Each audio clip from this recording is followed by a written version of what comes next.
Ayan.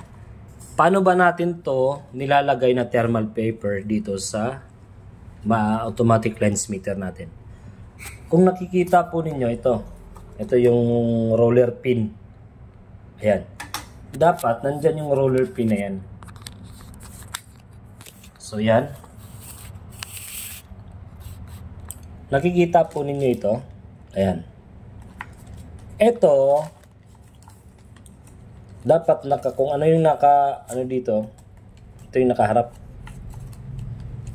Sasalpak po natin yan. Ayan.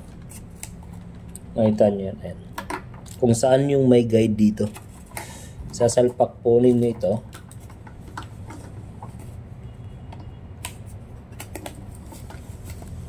Ayan. Tapos press both sides. Ayan. Tapos subukan natin mag-print. Ayan, okay na siya. Okay, so iano natin to.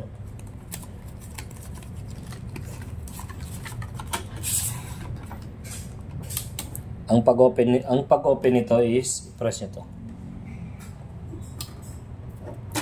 Ayan, may dikit eh. Okay, close.